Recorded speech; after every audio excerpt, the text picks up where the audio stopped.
الست المتلاعبه او المانيبيوليتيف وومن او الجاس لايتر وومن. بص بقى وركز كويس قوي عشان ما تقعدش تتعب في علاقاتك او هنكشف ستار عن الجاس لايترز. فاسمع، الست المتلاعبه دايما مختلفه في الاسلوب، بس مش اقل خطوره ولا حاجه من الراجل المتلاعب. دايما بتستخدم العواطف والمشاعر كسلاح بتاعها، بس برضو احنا حصرناها في 4 انماط مش هتطلع براها: الجاس لايتنج وومن او المانيبيوليتيف وومن. اولهم السيدكتيف كنترولر او المتحكمه بالاغواء زي ما بيقولوا عليها في علم النفس. دي هتلاقيها بتديك احساس دايما مستمر انك انت بطل حياتها، انت ايرون مان بتاعها، انت سبايدر مان بتاعها، لكن في الحقيقه هي اللي بتحركك زي قطعه على رقعه الشطرنج. كل حركه منك بتبقى محسوبه منها عشان تحقق اللي هي عايزاه في الاخر وتلعب بيك عشان هي مانيبيوليتيف متلاعبه. رقم 2 ايموشنال بلاك ميلر او المتلاعبه عاطفيا، المبتزه عاطفيا. دي دايما بتستخدم دموعها كسلاح. تقعد اي حاجه اتحطيت في موقف معين او حاجه معينه وحست انك انت هتقفشها مثلا، تلاقيها فتحت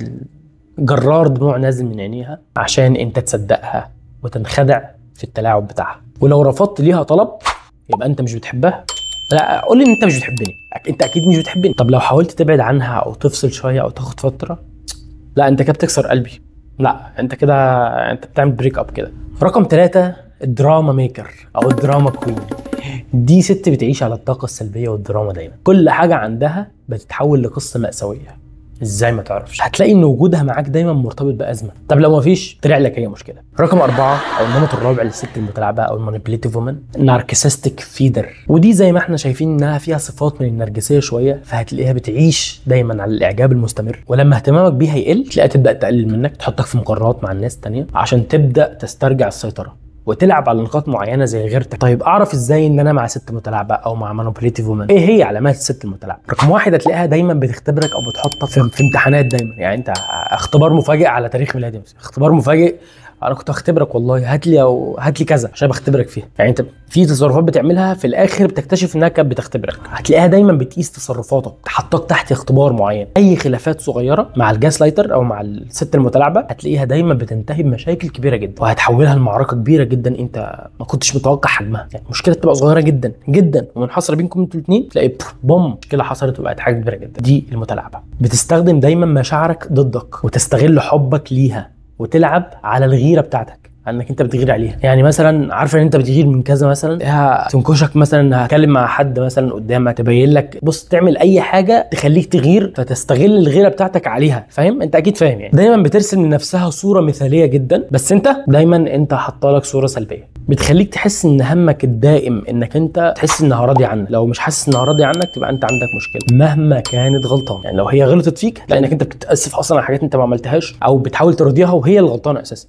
بتدي لك ميكسد سيجنالز طول الوقت، قرب وتبعد، تخليك مش عارف انت في ايه. يعني مره تقرب ومره تبعد، تحس ان في حاجه غلط. من العلامات دي كلها تعرف انك انت مع بنت او مع ست متلاعبه. وبشكل عام سواء ست او راجل، المتلاعب النفسي همه في الاخر واحد، ان هو يسيطر على مشاعرك، يلغي لك الوعي الذاتي عندك خالص، بتبقى منقاد للقوانين اللي هو بيحطها لك في دماغك، يحافظ عليك كمصدر للامداد النفسي او الدعم النفسي. طب هو طالما مش بيحبني او هو ليه بيلعب بيا؟ هو بيحافظ عليك على وجودك كمصدر للدعم النفسي. حد بيقول له كلام حلو، حد بيحسسه ان هو موجود، فاهم؟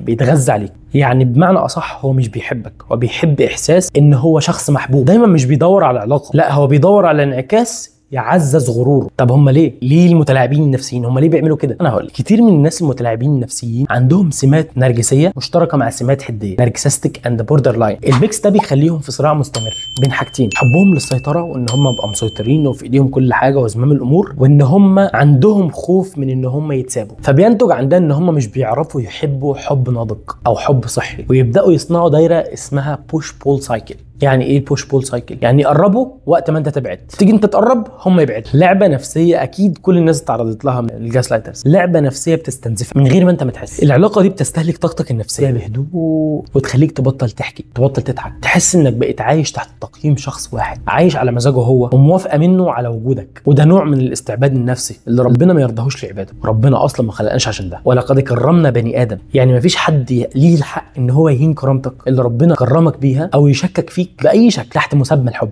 طيب خلاص انا عرفت ان انا مع شخص متلاعب او بنت متلاعبه او ست متلاعبه، ازاي اتعامل؟ بص، رقم واحد اعترف دايما ان في تلاعب، لانك هتلاقي نفسك طول الوقت بتدافع عنه بحجه ان هو يمكن قصده خير او يمكن مش عارف ايه، افتراضات انت بيهيئ لك انك انت تحطها في دماغك بشكل ما او باخر، انت بتخسر نفسك اكتر. فمهم جدا انك انت لما تلاقي تلاعب او تحس ان في تلاعب تعترف ان في تلاعب او تواجهه بان في تلاعب. رقم 2، لو الموضوع وصل بيك لدرجه تكتب وتسجل المواقف، عشان هتلاقيه هو بينسيك الحاجات اساسا وبيلعب في دماغك، بيعمل لك حاجه كده غريبه ما تبقاش عارف، تبقى حاسس من جواك انك انت مش غلطان وليك حق بس مش عارف تعبر عنه اساسا.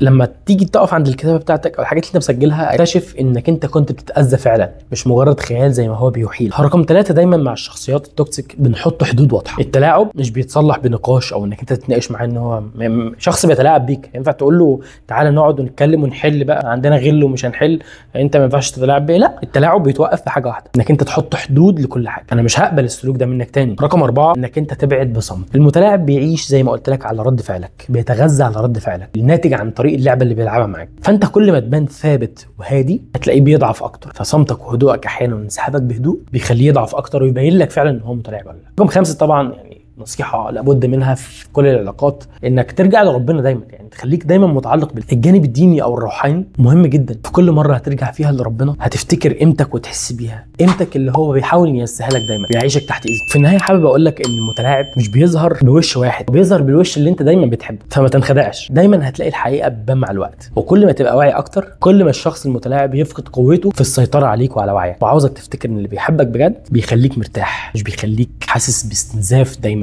احنا اتكلمنا في الفيديوهات اللي فاتت عن الشخصيه المتلاعبه وازاي نتعامل معاه وازاي نعرفه، فانت اصبح عندك وعي كفايه انك انت قبل ما تخش في علاقه تعرف انت مع الشخص الصح ولا لا، وتتصرف ازاي لو لقيت اي اسلوب من اساليب التلاعب ده. ما تنساش تعمل متابعه عشان الفيديوهات بتاعتي توصل لك اول باول. دمتم بخير، دمتم في سلام. سلام.